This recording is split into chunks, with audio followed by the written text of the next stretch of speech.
How are you? Doing fantastic. How are you? Good, good. I'm getting over something I picked up, which wasn't COVID, but it wasn't fun. Hmm. And it's so funny because here I am in my little puffer vest and you're in Arizona. We're neighbors, but it's a lot colder where I What's the am. temperature there right now? The temperature is not bad. It's probably high 60s or low 70s, but there's a wind. I'm way at the mountains, like at the foothills. Uh, So I mean, it's gorgeous. If I were outside, it would be warmer. It's cold in my house, that sounds but really nice. It's it 89, which is. is It's actually refreshing. cool for Arizona, but Oh my gosh, you guys are still roasting.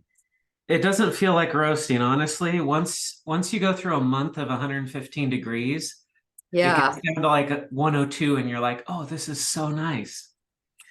So, You and your it's family should come visit. Yeah. yeah, we Um, our high today is 100, so it's a nice cool day. yeah. Well, I mean, look, perspective is everything. I'm not going to talk you out of it. It's all relative. Yeah. Yeah, it is. It's all relative. It looks like we're having a funky connection.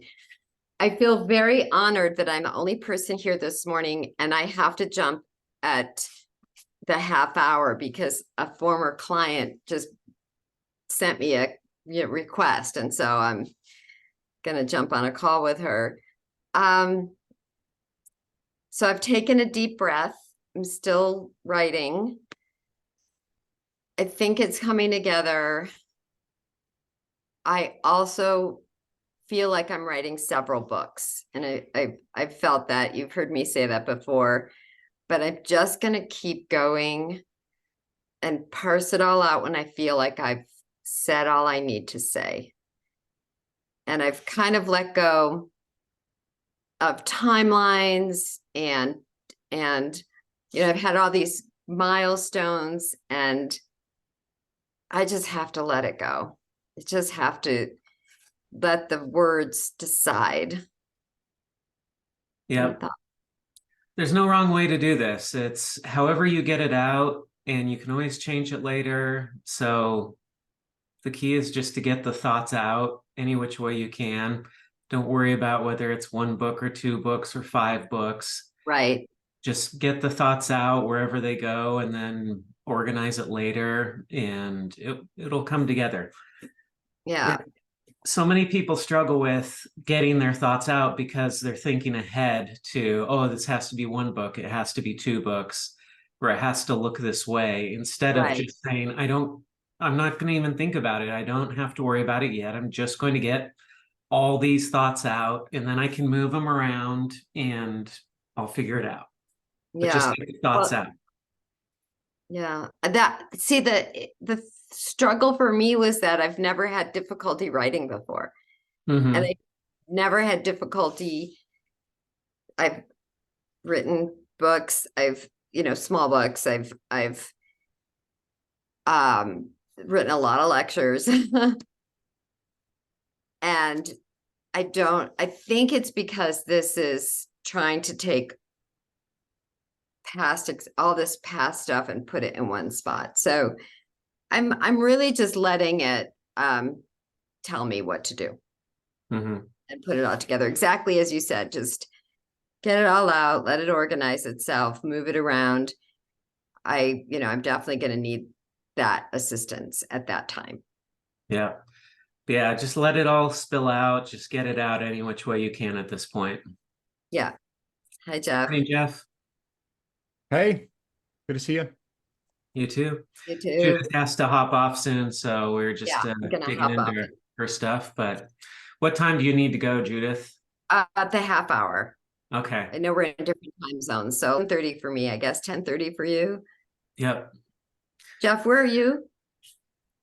I'm in Washington State, so I'm in Pacific time. Mm-hmm.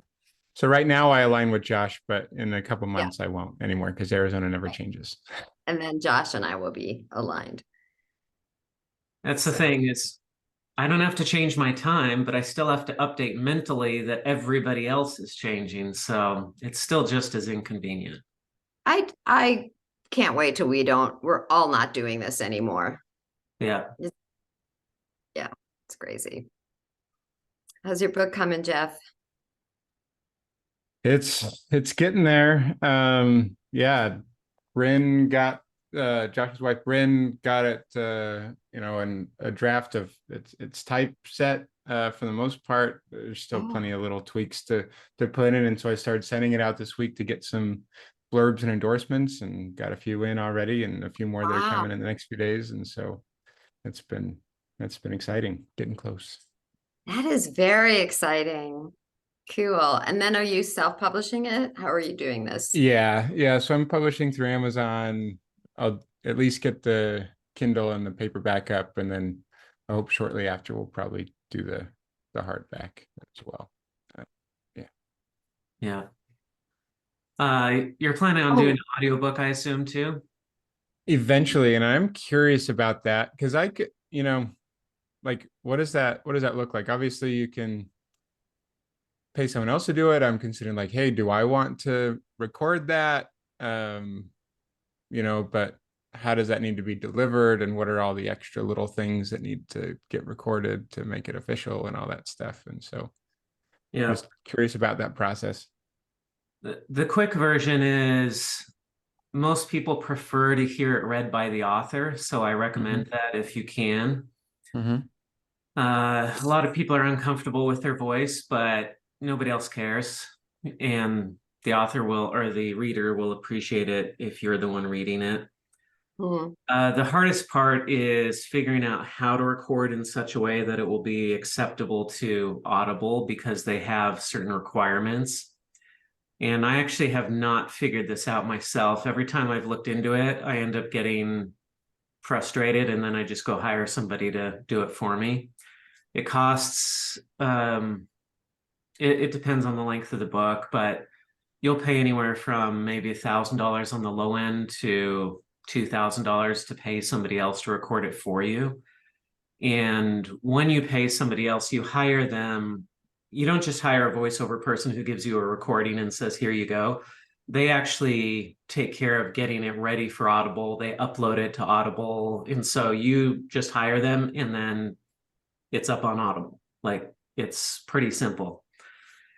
And my reader, I love him. I'd highly recommend him if you decided I absolutely don't have time to do it myself, or I just don't want to. Then I'd refer my guy to you, because he's pretty low cost and he's very professional and he sounds pretty good. But I would really push you to record it yourself and figure out the audio settings and all that stuff. Yeah, and I'm sure there's people who can at least help with, hey, if you can give us your recording, we can take care of the stuff to get it to Audible and whatnot. I'm just yeah, I've just never been. I haven't done it. Yeah, I need to get into that. But figure that out. With your book, it's, well, no, I was going to say with your book, maybe more people would gravitate towards the print version, but there's just so many people who are listening to books on audio. And yeah, I'm one of them. I listen to way more audiobooks than I do printed books. And so it's likely that 50 to 60% of your book sales will come from audiobooks. Yeah. And then like sometimes then like I've got like a companion workbook that I'll get digital, I'll deliver digitally if they, sign up on my list or whatever. And then still trying to decide if I want to do a print version of that people can just buy or whatever. But yeah, so then that at least gives you like the action stuff, because a lot of my book has a lot of like reflection questions and stuff, which you can't really enjoy and do if you're just ingesting it Audible version. So you still need to like take it and go have some time. So I think the workbook would be good for that. But I would get that audiobook done as soon as you can. It's very easy to let that go, and then a year after you publish your book, you're like, I still need to do the audiobook. And then another year goes by, and then you're like, why bother at this point? So yeah, I would get it done as soon as you can. Otherwise, it'll just linger. Doesn't it take a little while to go through the approval process for audiobook, like longer than it does for a print version? It does. So I have a client right now. They submitted his book, I want to say 3 or 4 weeks ago, and it's still not live on Audible. Mhm. So we're expecting it to be 5 or 6 weeks. Yeah. Okay. Are there other audiobook outlets, or is Audible it? Audible's the big one. There are other outlets, but Audible's kind of like Amazon. I mean, they're owned by Amazon, and Audible has the market share like Amazon. Not to the point that Amazon does. I mean, Amazon's like 99% of all other book sales. When it comes to audiobooks, Audible's not 99%. It's probably, I'm just guessing here, 80% or something. And there's iTunes books or Apple books, and so that's another big one. And then there's Scribd, and I think I saw something the other day that Spotify's getting into audiobooks. There's Google Play, which will probably merge with YouTube Music is going to take over Google Podcasts, and I suspect that YouTube Music will turn into like YouTube Audio in the future, and it will have podcasts, and it will also have audiobooks incorporated into YouTube's. So there will be other platforms. However, if you do Audible and you do it exclusively on Audible, you get a higher commission on your book sales. And since they're the biggest one anyway, I tend to just go with Audible. That way I don't have to bother with anything else. I get the higher commission through Audible. And I think overall I end up making more that way. Yeah. I have seen people who, just to like, sometimes if people buy the print version, then they'll have a little thing in there like, hey, if you want to get the audiobook, they'll like give it to you for free. And sometimes they'll just set that up in like a podcast, essentially, that you can just go grab the podcast of that. You just need like a unlock code from the book. So if you have the print book, they want to give you the audio if you're more likely to listen to that easier. So I've seen that happen sometimes too.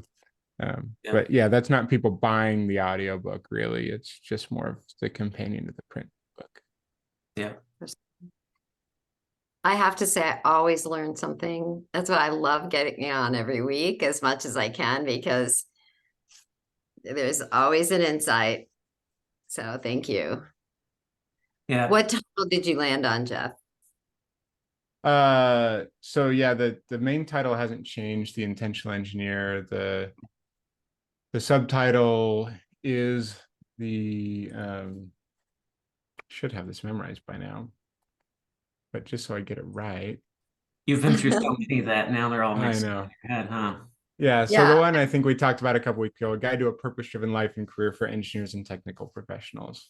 So, Love it. Yeah. Great. Yeah. Cool. Hey, Hey, so go ahead. Sorry, Jeff, you have a question?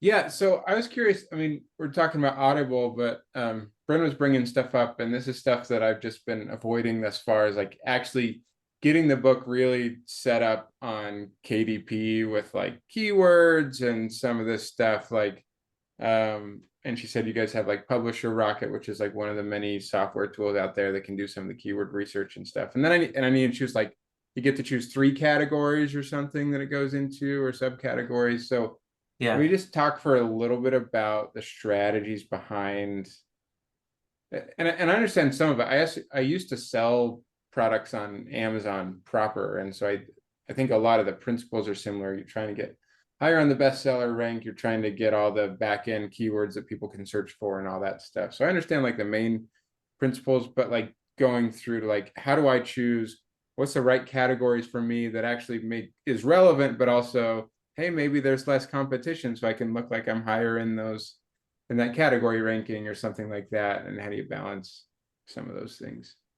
Yeah, so categories, you used to be able to choose up to 10 categories on Amazon. They just changed it to limit it to 3.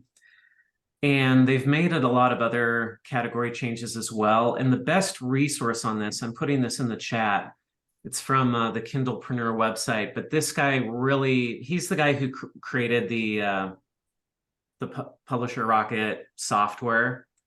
And he stays really up on all these little nitty gritty changes that are going on with Amazon. And so he's been talking about these category changes a lot.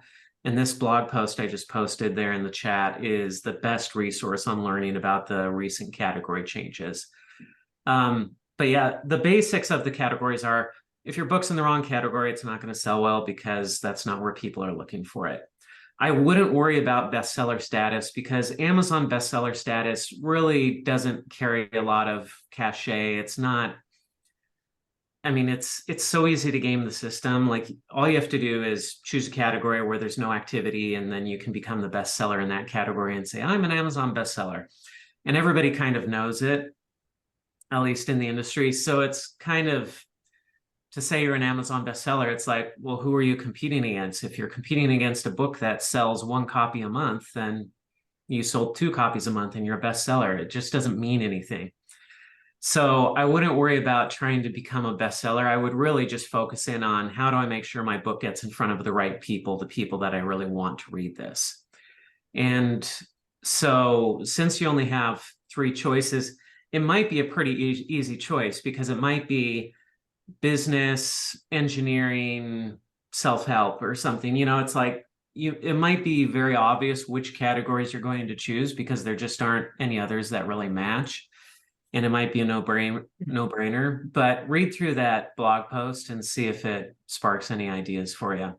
There might be something you can do, but it's not as though, if you choose the wrong categories, it can hurt your sales. But it's not as though if you choose the right categories, it's going to like skyrocket your sales or something. It's more, yeah, because how do people really, like, I mean, do people really search by category? Like, no, it's not like, I mean, there are very few people who are saying, I want to read a business book. I'm going to go browse all the business books. Like, right. They might look at some of the business bestsellers, but think about the way Maybe. that you find books.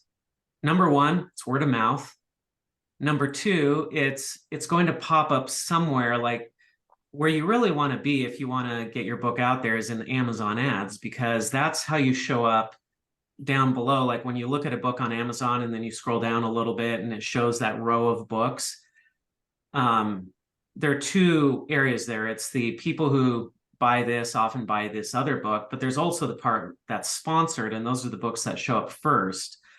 And so it's through Amazon ads that you show up there. You're almost invisible on Amazon without Amazon ads. And so, yeah. Do you find that they typically pay themselves off? Like, that you, obviously you're paying for the ads and the exposures and all that stuff. And I don't remember if they pay for exposure or you know, views or clicks or whatever. Maybe you can choose, but do you find that they pay off? they can. It's all about the way that you set it up. You can set it up so that they definitely pay for themselves. The balance is how much you can sell more books if you're willing to pay more to sell more books through Amazon ads. And so if you're willing to lose some money on the ads, you can get your book out into the hands of people faster and into more hands. So the question is, how much is it worth it to you to get your book out there versus, hey, I just want this to pay for itself. Mm-hmm. What I found with Amazon ads is that if you focus on making the ads pay for themselves with book sales, you're not going to sell a lot of books then. You're going to sell some, but it's likely to be a handful. I mean, this differs for different types of people. If it's a romance novel, it's going to be entirely different than your book that's for engineers or my book on LinkedIn. But with your book and like my LinkedIn book, you're going to sell a handful of copies a month, maybe a couple of dozen books a month through Amazon ads, and it'll pay for itself. Now, if you say, well, I don't want to sell just 30, 40 books, I want to sell 100 books, then you might have to lose some money to sell 100 books a month. But you might say, hey, this is worth it because I'm getting my book into the hands of these people who are then calling me and offering me consulting gigs or speaking or whatever. And so you might find that it's worth it. Yeah. Is the part where it's people who bought this book also bought that book, is that also paid? Or is that? That part's not paid. That's just based on sales data that Amazon has. However, you can target. Can you game that? Can you You game can that? game Because it. you buy your own book and you say, hey, I want that to show up for these books. And so I go buy those books. Yeah, that wouldn't get you very far. But the way that you can game this is when you're setting up Amazon ads, you can set up ads to target other products. So you can say, whenever somebody searches for this book and they're looking at that book, I want my book to show up down below in that sponsored area. Well, if enough people buy your book from that ad, then the people who buy the book up above your book will be associated with that other book. And eventually it's going to show up in the, hey, when people buy this book, they also buy this book. So you can kind of game that through ads a bit. So there's a guy who he's kind of the Amazon ads guy. And he does a challenge, like an Amazon ads challenge. And the timing on this would actually be perfect for you, Jeff. So his name's Brian Cohen. And he has this challenge. It's free. I'm going to put this in the chat too. But if you sign up for this, it's free. And if you miss the webinar that he does, then you can watch the recording of the webinar. But it would be worth it to at least watch the recording of this webinar and just check it out, because it'll inform you about a lot of the Amazon ad stuff and how it works. I won't say that it's complicated. It's like simpler than Google Analytics for sure, or Google Ads. But still, there is a little bit of nuance and some tricks to making Amazon ads work. And so it's worth investing a little bit of time to learn about how to do it, because if you don't, you can end up spending a bunch of money and not getting much in the way of results for it. But with just a few tiny tweaks, you can have your campaign going a lot better. I wouldn't expect a lot from it though. With my LinkedIn book, the most I've ever been able to spend was it was less than $1,000 a month. I mean, I could not spend more than $1,000 a month. Yeah. Because there just wasn't the traffic for anything relevant to my book. Even though I was optimizing for all sorts of related keywords, even though I was setting up ads to target all these other related books, that still just did not generate enough traffic for me to spend more than a few $100s a month. And I had it really well optimized where it was paying for itself and it was selling about 50 copies a month, I think. And then I went out and hired a consultant, and I thought, well, maybe they can take it to the next level. And I hired this consultant and they totally ruined my campaign, and I've never been able to get it back to where it was in the first place. Oh, and I'm like, I set this up in the first place and it was doing great. Why can't I get this back to where it was? But unfortunately, there's no like undo to get it back to exactly where it was before.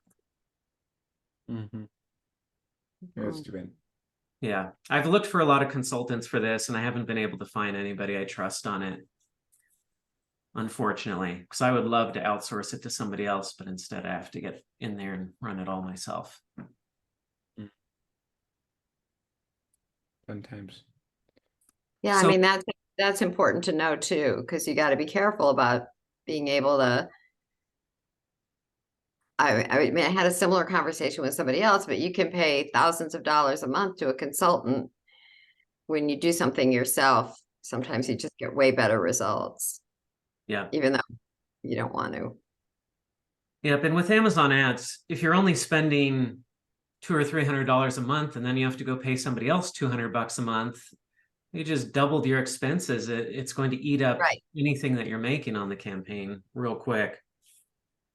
One other thing, Jeff, that I'd really recommend looking into is you want to get reviews on Amazon. I've been doing a lot of research and talking a lot about reviews in my newsletters and such lately, because I have a client who launched a book recently, and so we're trying to bump up their reviews really quickly. But you want to get to 20 reviews as quick as you possibly can as soon as your book launches. And one way to do that is even just as soon as you have your book details, your title, your cover, those things solidified, you can put your book up for pre-sale on Amazon, and you can start getting pre-sales so that the day your book launches, of all those people who pre-bought it get the book immediately, and then they can immediately leave a review for you. And the more reviews you can get, like within a day or two of your book launching, the better, especially if you can get it to 20, because then any new person who comes along looks at that and says, hey, people are already buying this, they're reading it, they're reviewing it, and it helps with follow-on sales. Ideally, you want to get to 50 to 100 reviews pretty quick, within a couple months. And I've been looking and testing out a lot of different services that help this. The best way to do this is to have a bunch of your friends who are willing to do this for you just out of the gate. So if you have your book army, which I know you've been working on, I gotta right? jump. Okay, Judith, great to see you.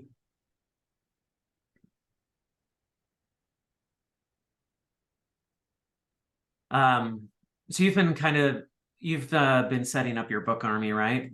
Yeah, a little bit. I haven't been cultivating it well. Like I really just sort of had like a link for them to sign up to be on the book army, and I sent them my first email earlier this week. And there's like 30 something people on there. It's not a huge list of that. It's a subset of my email list for the most part, but Okay. yeah.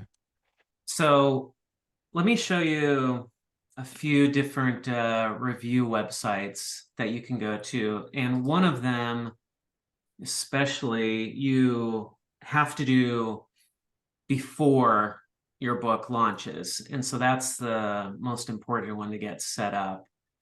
Let's see. Which one was that, though? 1 second. Let me look it up here.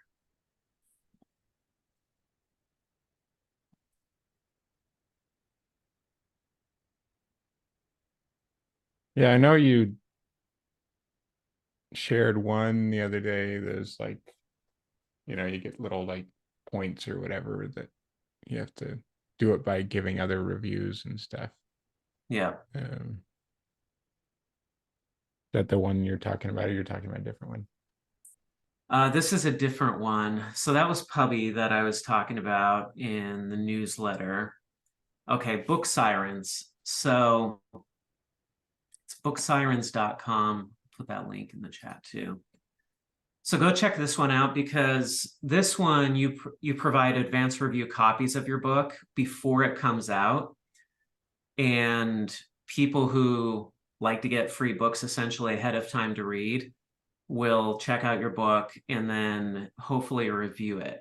And so this isn't going to give you 50 reviews, but you might get an extra 5 or 6 or 7 or something. And you'll find when you try to get reviews, every review becomes so precious because it's so hard to get a single review out of people.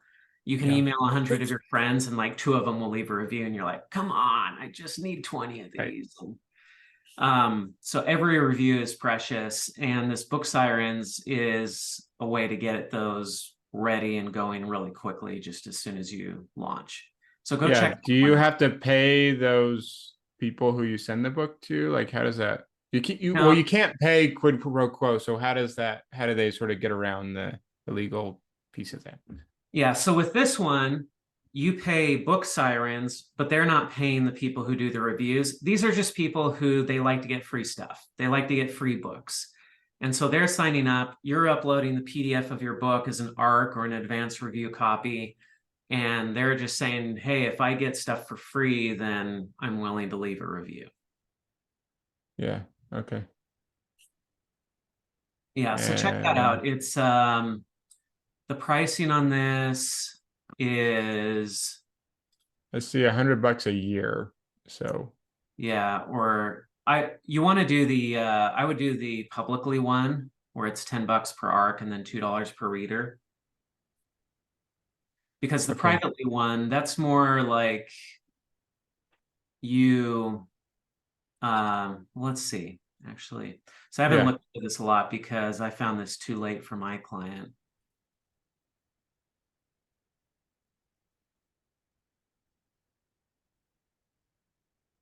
I see publicly says promote an author. I'm kind of confused. Sorry. Yeah. So you want to do the publicly one. Right. But here, let me share my screen. So Right. You want to do this publicly one, but then I would do Right. this unlimited here. I was thinking the way they have this usability with these buttons and these two sides is Yeah, confusing. it's kind of confused. Yeah, don't do the privately, do the publicly, Right. but then I would do this one here, promote Yeah, unlimited. if I get, a handful of reviews out of $100, then Yeah, well probably worth worth it. it. Yeah, I mean, I Mhm. have a friend, he'll get you 1,000 reviews, but it's 85 grand. So it's like people are paying big money for this stuff. So this is very I reasonable. mean, that's the kind of price you pay if you want to get on like some bestseller list or something like Right. that. Yeah. You're trying to get on the New York Times or something like that. Yeah. How much do you have to pay to do like Wall Street Journal and those ones? So you can get on the Wall Street Journal guaranteed for 60 grand. Mm. And you might get on the USA Today at the same time. So I have a partner and he guarantees this service. He'll guarantee both for 120 or one for 60. But the thing is, if you do one, you're very likely to get on both because both USA Today and Wall Street Journal are purely numbers driven. So if you Right. hit the right numbers, But chances. that's mostly just them running crazy ads It's to email lists. for soup. Okay, so they just have email lists, and Yeah. So and this he's is got like an the email. 99-cent Kindle versions that count, right? Yeah. So he's got an email list, and I don't know how it's got hundreds of thousands of subscribers. It's kind of like this website in that it's people who have subscribed to the email list specifically to get emails about cheap Kindle books. So they're doing advertising on the other end saying, hey, sign up for our list. It's free. And whenever we find out about 99-cent Kindle books, we'll email you about it. And then Yeah. you pay to get on that list. You discount your book. He blasts it out and they try to bump up your sales for 1 week. And that's what it takes to get on those bestseller lists. So I have two clients who just did this. And in their case, they only got on the Wall Street Journal list, which is fine. That's what they wanted. But they just got on the one list, not the two lists. But they got what they wanted, and it's guaranteed. So Yeah, but like, what's the and it gives you some street cred to say that, but does it actually sell the book better later? Like. Somewhat. I don't know. Have you ever done it? Like what do you see I've as the done it value too. of stuff like So that? I did it for my LinkedIn book. Mhm. And I ended up getting both. I got USA Today and Wall Street Journal bestseller. It's sold about 7,000 copies in 1 week, doing the 99-cent discount. So that's how I got on. Now, since then, has it helped my sales? I think a little bit, but not that much. I mean, my sales went way up for that 1 week, and then they went Sure. way down. And you weren't making any money on those sales hardly, no, right? because it's 99 cents. So you're not really making much on those sales. So for me, the reason I did it, well, there's a longer story, but the value in it for me was I'm a book coach. So it's good for me to be a bestseller, right? To be a best-selling author, that gives me more credibility. So for me, it was good. I also did it because I kind of got trapped into it, but that's the other story. I didn't intend to do it, but I got kind of stuck holding the bag and had to do it. So sounds like an interesting story. But for my clients, the reason they did it is, they're going out and they're doing speaking gigs. So I have one client, he's a professor at an Ivy League school. He's already got some best-selling books, but he had never hit the Wall Street Journal. And he felt like, hey, if I hit the Wall Street Journal, I can go out and do a speaking gig and I can charge 5 to 10 grand more per gig. Right. So for him, it's like, hey, if I get 6 gigs and I can charge an extra 10 grand, I've already broken even, and he might do 20 speaking gigs in a year. So for him, it's like, this is going to pay for itself in the first half of the year. Like, this is a no-brainer. For another client of mine, he runs a large tech company. And so for him, his book is a marketing tool for getting into clients that are signing $1 million a year contracts. And so for him, it's, hey, if I'm a bestseller, that helps me to look more credible. If I land one deal, then that pays for this entire book, including this Wall Street Journal bestseller thing. So that was the justification for him. Right. Okay. That makes sense.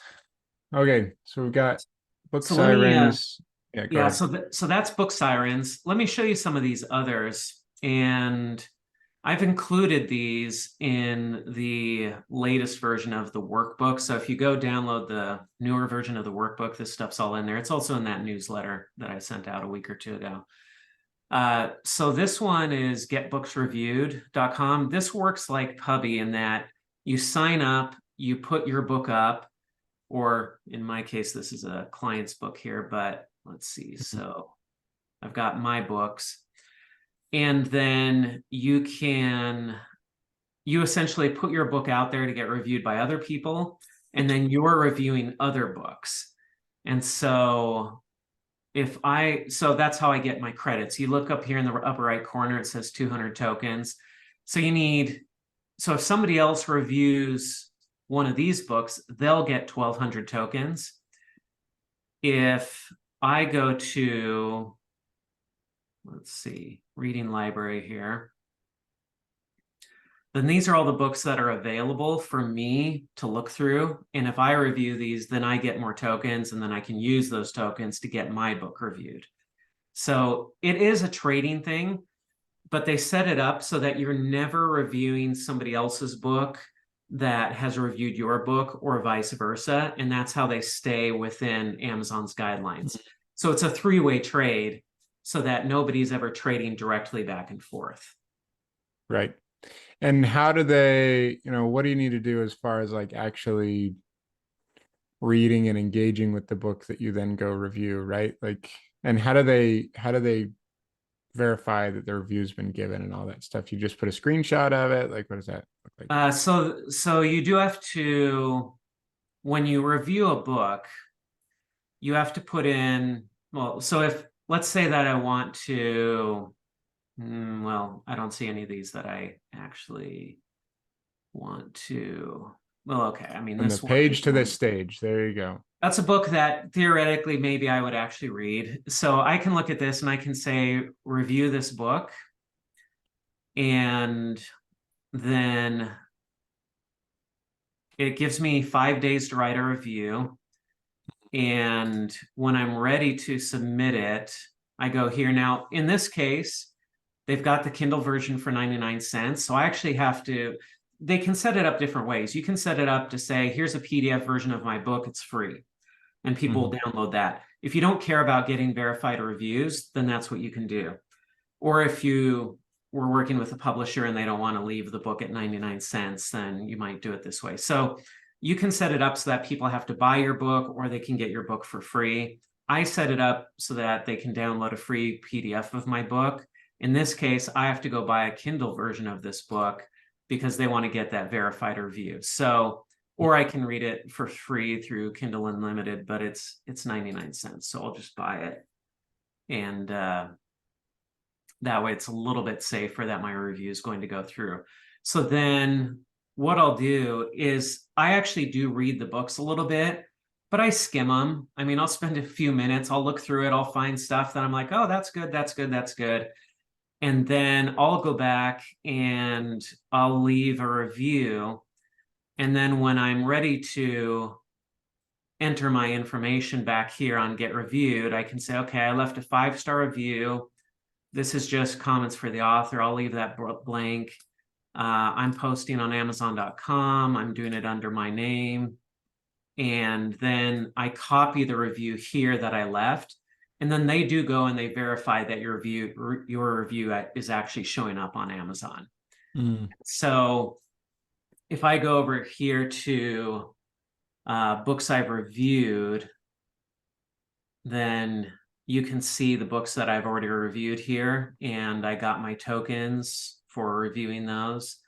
And then they'll go out and check that I actually did leave that review there. So that's how it works. Yeah. Okay. So it's almost a 1-for-1. I mean, the tokens aren't exactly right, but it's pretty close to a 1-for-1. I give a review, I get a review kind of a thing. Yeah, it's pretty close. You do pay some money just to get a membership with Get Reviewed. I can't remember exactly what the price is to join this. I think it was around $200 or something. Pubby was $240, I think, for like a 1-year membership. And so it's the same system. It just looks a little bit different. They call it snaps instead of tokens, but it's the same thing. And if I actually go into try to earn more tokens, it says you have 4 reviews awaiting approval. So they're trying to verify the reviews that I've already left, and they won't let me read any more books until they see those reviews on Amazon and verify it. So I'm waiting for that. I can't even earn more snaps to get more reviews. Gotcha. But then so like with this book, I'm waiting for I had enough snaps that I was able to put it out there 4 times. So right now I'm waiting for 4 people to take this and review it. It's already gotten 2 reviews. I've got my LinkedIn book up here. Nobody's reviewed it yet, but it's looking for 2 readers. So it's the exact same system. It's just a little bit different interface here. Yeah, gotcha. This one, Story Origin, I'm testing this one out. But this one is a little bit different. And this one, you might want to look into this one ahead of time too, because this is one where you can send out advance review copies and get those reviewed ahead of time, I believe, because they have review copies here. And so you can create a review copy here, and then you can send that out ahead of time to people, I believe. I'm still testing this one out. So this one, Booksprout, this is another one that seems pretty reputable. I haven't finished testing it out yet, but it looks pretty good. There are 2 more places that are worth looking at. One is Goodreads. Have you used Goodreads at all? Yeah, I have a Goodreads account. I don't actually like review the books I read there very often, but I use it in a number of other ways to go look at books that are interesting. Yeah, so as an author, you can set this up, put your book up here, and you can run a promo program. I think it's $119, and you can promote your book.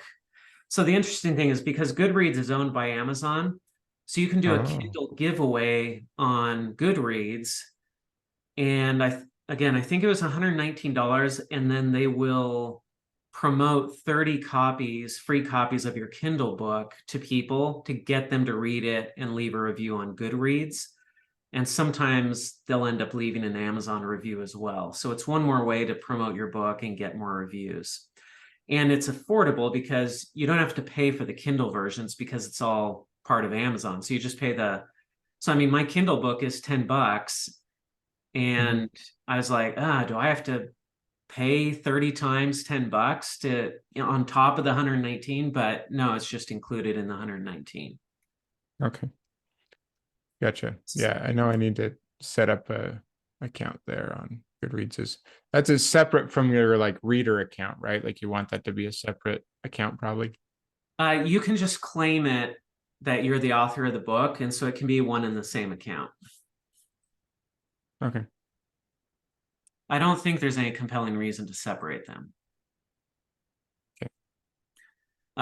Another place you can look at, this is not so much for reviews, but just for marketing your book, is BookBub. BookBub is huge in the industry. They have a huge email list. And so you can run ads on BookBub, which essentially puts your book in front of people who are using the BookBub website or their email list. So I'm just playing around with this, but they're just huge in the industry. So they're a known commodity. I haven't figured out the secret to running the ads. Like I literally set up these ads yesterday. And so I'm brand new to this and just figuring it out. And as I think you can see, I don't think I've sold anything, or I've got like 0 Yeah, clicks. so you've spent a few bucks. Still figuring this one out, but this one is worth looking into just because they're huge and everybody uses them. Yeah. And it's a very simple system to use. Yeah, and there's some others that I'm testing out, but I don't even want to talk about them yet because I suspect that they're not going to work out, but we'll see. Okay, gotcha. And then So of course, low-hanging Amazon ads. Amazon ads is Yeah. really a big one for actually selling books. And this is Right. what their interface looks like. Mm-hmm. Yeah, I've used them before, but it's been years, and so Yeah. you know, they're always changing things. Okay, can we talk for a second about Kindle Unlimited? So I know Yep. like to do that, you need to like be exclusive on Kindle as far as the ebook goes, right? And also similarly, like, hey, like, do you bother to put up your book on Barnes and Noble or some of these other places? Or just stick with Amazon? Because yeah, Barnes and Noble, it's cool. Like, hey, maybe they might put it in a store and then you can go to the store and be like, hey, cool, look, my book's there on the bookshelf. And that's a maybe. I don't even know how that works. I think it's worth it. Well, it depends, but I think it's worth trying out. You can always cancel Kindle Unlimited and then go put it up on Barnes and Noble. But here's the thing. You're going to sell probably 0 books on Barnes and Noble, and you're going to sell 100% of your books on Amazon anyway, even if you try to sell them on Barnes and Noble. Mm-hmm. And so I would say do Kindle Unlimited and just focus all your attention on Kindle, unless you have a specific strategy that includes Barnes and Noble or Kobo or Apple Books, whatever else. Mm-hmm. But don't just say, well, I want it to be in a lot of places, and that's my strategy, so I'm just going to put it in a lot of places, because that's not a real strategy. With like that Wall Street Journal bestseller program, you have to put your book up on Kobo and Barnes and Noble. So I ended up putting it on those things. So I'm not running Kindle Unlimited because I did that in the beginning. But if I weren't doing that, then yeah, I would just be putting it on Kindle Unlimited, and I would ignore the other retailers. And like, do you know, like, do you get just maybe a little bit of royalty just when people actually read the book, like actually download and read the book? Like, how does that work? Because they're not buying your book specifically, they're buying the membership. And so you get just a little bit of royalties when people are actually checking your book out. Yeah. Once again, the expert on this is that Kindlepreneur guy. Like, this is literally his thing. So here's a blog post about that, where he goes through all the, is KDP Select, Kindle Unlimited, is it worth it? Is the right decision? So read this. He hasn't updated this since October 2022, but that's still, it's less than a year old, or it's just a year old. So this should be pretty up-to-date information. If it weren't up-to-date, he would have updated it. So I would check this out, but I would say in your situation, probably it's worth doing the Kindle Unlimited. Yeah. Okay. All right. Other things as far as like we talked about categories a little bit, other things I need to be aware of as far as setting the book up on Amazon and some of the things you can do there. So there's also keywords. They're like, what do you get, like 7 back-end keywords or something like that? I have to update myself on this because this is part of the stuff that's been changing like during the last month. So I'm not clear on exactly where it's at. But yeah, you get certain keywords that you can put in there. And also just the keywords you use in your book description, in your author page, those are going to have some impact as well. Yeah. But the biggest keywords that matter is what you put in your title. Yeah. Yeah. Which the title's set. You can't really put more words in your title than the book title actually is. Right. It is what the title is. So yeah, because with like products on Amazon, you can like just throw all sorts of stuff at it. Right. You know? Yeah. It's a little different with the book. And then like, you know, Bryn was talking about like Publisher Rocket, and like, you know, she's like, I can look up some of these things for you, or it's like $80 or $90 or something, and you just get it. Like, how do you utilize a tool like that, and how do you find that to be helpful when you're setting things up or looking at things on the back end after it's set up?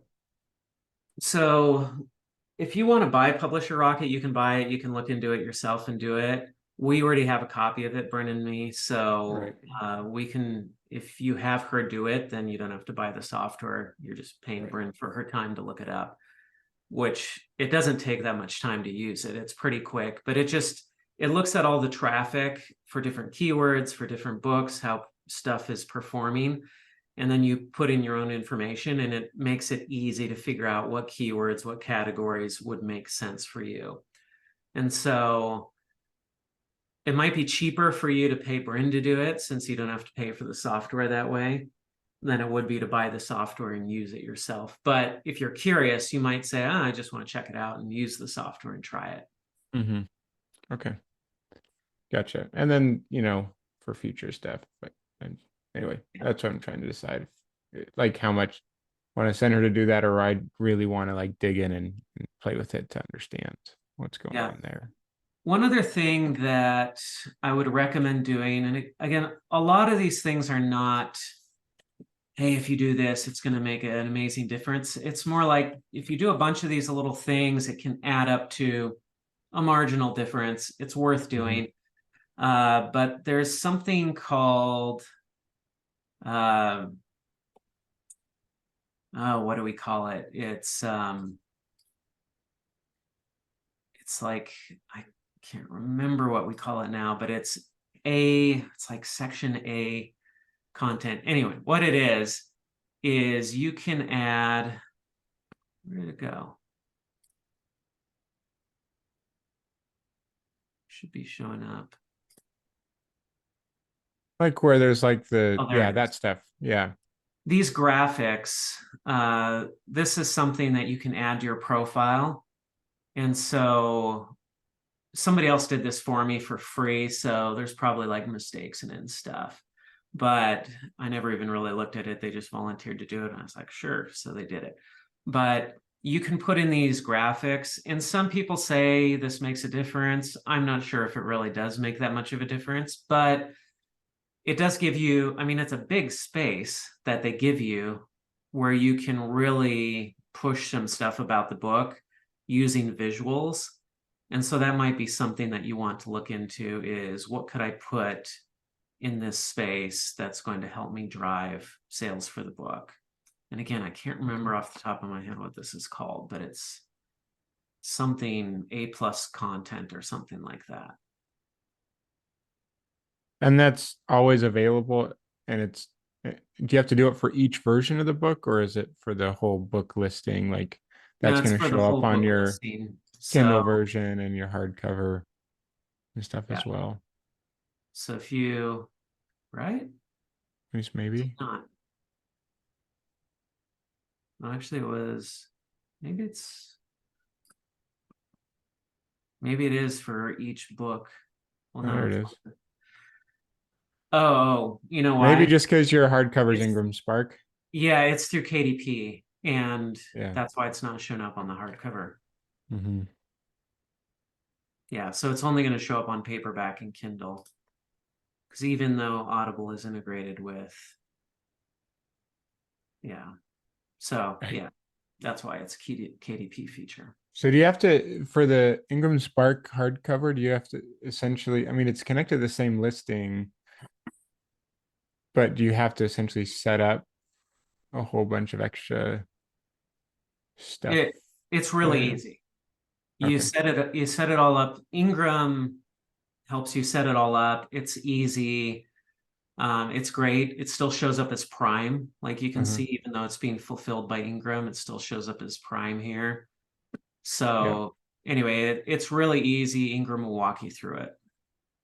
But Amazon handles book returns if they ever get returned. Like you get those used ones that are like Amazon warehouse ones or whatever. Yeah, you don't have to deal with anything. Like you literally just, it's set it and forget it. You set it up on Ingram. You make the connection between your Ingram account and your Amazon account. You get this all set up the right way. I have not touched this in a year and a half. Right. Audiobook. Are Audible reviews different than your other book reviews? Like, are they, because it's sort of in a separate system, or it's still?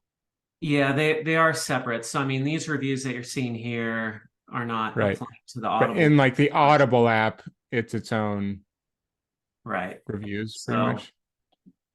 yeah. So if we go over here, you'll see I've got 16 ratings on Audible versus the 90 ratings on Amazon. Right. So yeah, it's totally separate. Okay. Let's see. How do they compare? 4.6, 4.5. Well, it's consistent. So that's good. It's good. See, on Goodreads, Goodreads apparently is harder. Yeah, Goodreads readers are apparently a little bit more picky or discriminating because Yes, they are. on Goodreads, 3.72, ouch. Of course, I've only got 8 reviews, but still, like, or no, well, there's 29 ratings. So yeah, Goodreads people are tougher to please. Mhm. Yeah, they always skew lower than on Amazon across the Yeah. board. It's funny. No matter how good your book is, people are going to give it 1-star reviews and say your book stinks and it's terrible. And it's easy to ignore all the good stuff that people are saying and focus in on that 1-star review.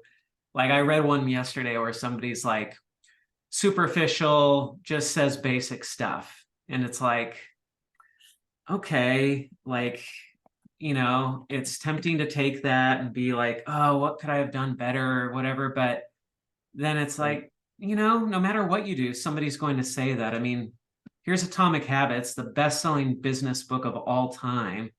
Right. It's got 116,000 ratings.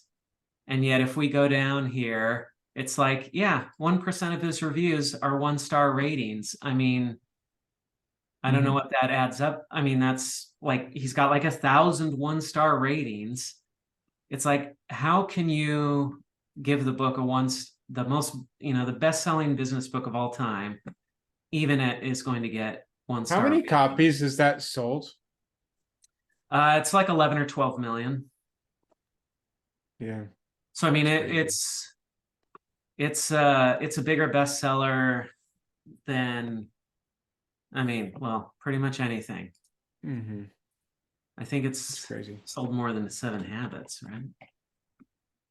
I don't know. It's definitely sold more, well, 20 million there, but it's taken But how yeah, long in like just for a 7 few Habits years. to get there? 15 million. Okay. And how old is this? It's What, like 5 2 years? years. Yeah, I think it was 2018. Oh, Yeah, okay, so 5 years. Time flies. But yeah, he's 5 just years to doubled get down. 15 million. He's just focused just on the book and his newsletter. Like he's so simple in all that he does. Just book, newsletter. That's pretty much it. Yeah. Yeah, I mean, it's amazing how popular that book has become. Mm-hmm. Okay. Any other bouts of wisdom as I try and get this to the finish line to tweak and get it all ready to set up and publish? No, I mean, I'm actually seeing your book literally on a multiple times a day, actually. Ring will come in with her laptop and be like, can I just ask you something real quick? And so yeah, I'm seeing the progress and it seems like it's moving along. I mean, we know that you have a tight deadline and Bryn's like, he wants to get this for this show in October, so we're rushing to get this done. So I know, you she's guys been are great. both working hard to get this done in time. But have you already set up an Ingram account? I haven't set Okay, up I would get in there and do that as soon as possible, just to make sure that you don't get blindsided by anything. Because you can be setting that up right now, even if you don't have your book ready to go. You can set up some of the stuff at least. Okay. Yeah, I need that. That's kind of on my to-dos in the next. Do you have your ISBNs from Bowker yet? I got my ISBNs and I just got my Library of Congress number yesterday. So okay. I've only like attached the ISBNs for the paperback and the ebook. but I bought 10, and so I can just Yeah. assign those when I need to. But I only put those 2 into the Library of Congress. Do I need to just go edit that when I do make the other versions of the book, like the hardcover or whatever? You know, I don't know actually on that. Or do Bryn I might not actually care? know the answer to that question better than I do. Okay. All right. Yeah, so it's kind of where I'm at to set up everything. What I do know is that you do need a separate ISBN for every single version of the book, including if you put it on different platforms. So if you do your Right. paperback on Amazon and your paperback on Barnes & Noble, that's 2 ISBNs. Right. I did see that somewhere. So, but I probably won't then, at least not right now. We'll just simplify, go with Amazon. And so really it would probably just be 4, right? If I did the paperback, ebook, hardcover, and Audible. If I get there. Because Audible needs one too, right? Yep. Now for the ebook, to go Kindle Unlimited, like I need to be exclusive to sell on Amazon. Does that preclude me from having like a PDF version that I No. can sell on my own website or something, or just give to people when I want to, or something like that? No, that's just your own thing. It's just they're saying don't put it on Barnes & Noble or On any Kobo, other Apple marketplaces, Books or right? anything. Yeah, Yeah, no okay. other marketplaces. Okay, got it. Okay, cool. All right. Well, I've got plenty to work on in the next week. So, I mean, I'm doing math in my head as far as like timelines. So I've got a bunch of these blurbs that are coming in first part, over the weekend or first part of next week, maybe into midweek. But I essentially have kind of 4 weeks from today that I would love to have a batch of copies in my hand that I could then take to this conference that I'm going to, right? And so kind of working backwards, is that crazy to think that I could, if I get it submitted, like fully submitted to Amazon by the end of next week, that in 3 weeks I could either proof or just have it go up and then just buy a couple copies? But does that mess with like my metrics if I'm not really pushing it for the first couple weeks, but I just do that to get it quickly? It'll Does be that fine. matter? It won't matter. I'm just trying to think through printing timelines. I think it's fine. I mean, obviously the sooner you get it done, the better, to make sure that printing time and shipping time don't mess you up. With Ingram, there would be like no way I would say that you would get it in Yeah, time. I'm not anticipating that I'll get the Ingram piece done, but I'll just be trying to work that in and just get it in as soon as I can. But Amazon, it shouldn't be an issue, but I mean, every day counts at this Yeah, point. so it takes probably a few days for it to go through and get them to approve it, then to get it printed and get proofs, or me just buying a couple copies to be like, hey, let's make sure this looks good. And that's obviously assuming that they all look good with no problems. But okay, so that's kind of what's in my head to try and make it happen. But all right, well, thanks, Josh. I appreciate this. All right, anything else? Any other questions? No, I don't think so. I'm just gonna go work on it. All right. Well, if you have more questions, just ask Bryn. It gets answered one way or another. Either she answers it or I answer it. So yeah, sounds good. All right. All right. Thanks, Jeff. We'll see you. Bye-bye.